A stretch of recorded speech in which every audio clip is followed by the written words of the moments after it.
Hello and welcome to the Communities of Practice for Rural Communities Opioid Response Programs on-demand webinar titled Memorandums of Understanding for Local Community Consortiums. This learning event is presented on behalf of Ohio University's Voinovich School of Leadership and Public Affairs and the Pacific Institute for Research and Evaluation. My name is Laura Milazzo, and I am a research associate with Ohio University. I will be facilitating today's learning event.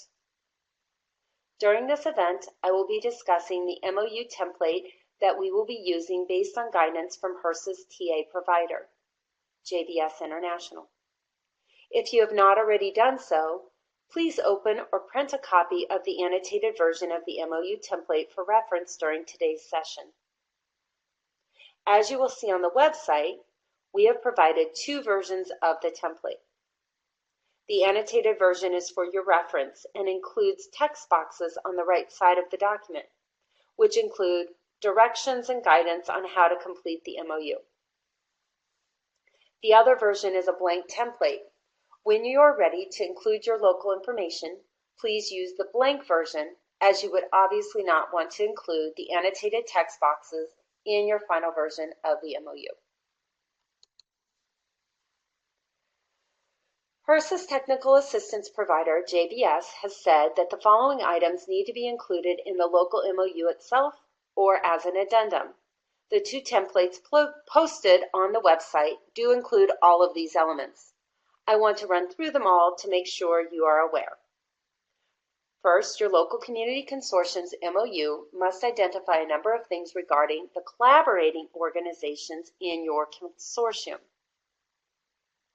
These include their roles and responsibilities, activities they will be included in, their expertise, the length of commitment, their understanding of the benefits the consortium brings to its members and the target area, a statement noting that the collaborating organization understands that the RCORP Planning Award is to be used for activities proposed in the work plan, that activities must exclusively benefit populations in the target rural service area, and the award may not be used for the exclusive benefit of any one collaborator.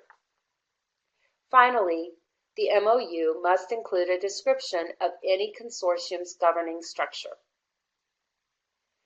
As a reminder, HRSA has said that local consortiums need to comprise a minimum of 4 local organizations. This includes you as the RCORP funded organization and 3 others. As a first submission to HRSA, we want to have that minimum number in agreement now. Then you may work on recruiting additional collaborators, and near the end of the project year, we will do another outreach to ensure you have included any and all collaborators. When you look at the annotated version of the template, here are some helpful points to orient you. First, any yellow highlighted text fields will need to be updated with the appropriate information requested. In addition, you will see text boxes on the right side of the document, which include guidance and directions from the OU and PIRE teams. We have also included decision points regarding local elements where you will need to decide what you want to do or what you want to include as a local community consortium. Finally, there are a couple of optional elements, and those are noted as well. One of the first text boxes that you will see in the annotated template includes a list of the 5 local RCORP-funded organizational names. When you are completing your local MOU, please use your organization's name as it is listed in this text box. You will want to copy and replace all of the yellow highlighted fields throughout the document that call for this information. Note, you may use acronyms to abbreviate your organization after you include your entire organization's name the first time. The second annotated text box includes a decision point. You will need to decide whether you want to have one master MOU for your local consortium or if you will have individual ones. We recommend using a master local consortium MOU unless you have unique elements that a collaborator will be providing, such as funding, roles and responsibilities, or particular expertise, although all of these unique elements could be included as an addendum. In the header section of the template, you will also need to include what you want to call your local community consortium, and then list the names of the organizations who will be collaborators. One of the next fields that is highlighted in yellow is to update your target area. This information comes from the proposals to HRSA and should be copy and pasted directly from the annotated text box for your community. With the funding section, you will need to include the appropriate language for whichever option applies to your local consortium. Note, if you do decide to exercise option 2, there is guidance and sample language in the text box on the right to help you describe your funding support. On the next page of the template, you will see information about roles and responsibilities. It is structured with a general roles and responsibilities section first. This includes the required overview statement for both the RCORP funded organization and collaborators. Next, this section lays out the RCORP funded organization's roles and responsibilities.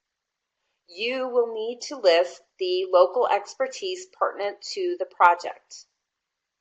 You will see we have already included the COP-RCORP local activities. The third part of the roles and responsibilities section specifies these elements for local collaborators. Importantly, you will need to include a list of local expertise that collaborators will bring to the consortium. You will see we have already included the minimum commitments and activities for the collaborators. However, we are giving you the option to include additional ones. Some examples of additional roles, responsibilities, and activities from JBS have been included in the annotated text box. It is up to you to decide if you want to include these or others.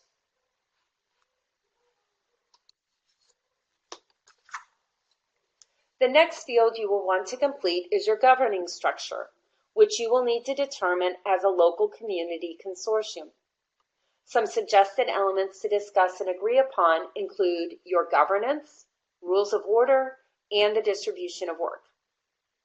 Once you have an agreement about your governing structure, you will want to include a short description of it for your MOU.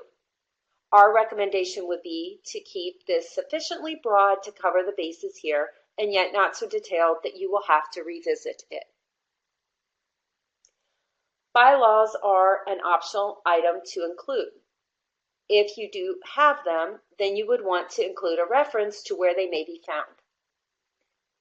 If you do not have bylaws, then please feel free to delete this reference from the template. For the fields requiring termination days and signatures, you will first need to decide the amount of time you want to have for notification from a collaborator if they intend to withdraw. For the signature section, if you have one master MOU for your local community consortium, then you will need to put your organization's name and information first, and then list each of the collaborating organizations. Feel free to add more blocks if you have more members in your consortium than space provided. If you plan to issue individual MOUs, then you will want to update this language for each individual organization and delete the blank fields. As a reminder, here is the process for approval that we agreed to use during the February 2019 Master Consortium meeting. First, local community partners would draft their MOUs from the template provided. Next, you would ensure local agreement for the draft MOUs with local community collaborators. Once all parties have verbally agreed to terms, you will share the draft copy with the OU PIRE teams by way of Laura Malazzo. My email is listed there, and it is malazzoL@ohio.edu. The OU PIRE teams will then share draft copies of the MOUs with the HRSA team to ask for their approval. After that, the local RCORP funded organization will then obtain signatures on the approved MOUs. At the February meeting, we noted that this entire process would be completed by May 15, 2019. Before concluding today, I have one final slide to share. We have been discussing the need to have an initial set of 4 consortium members agree to form and begin working. Once you have that core in place, you will want to think about growing your potential base of partners. This slide offers a list from HRSA regarding a whole range of possible organizations to consider including in your local community consortium. It is up to you to decide if you want to include additional partners, and these are really only intended to spur ideas of ones you may not immediately have considered. Thank you for your time today. This concludes our learning event.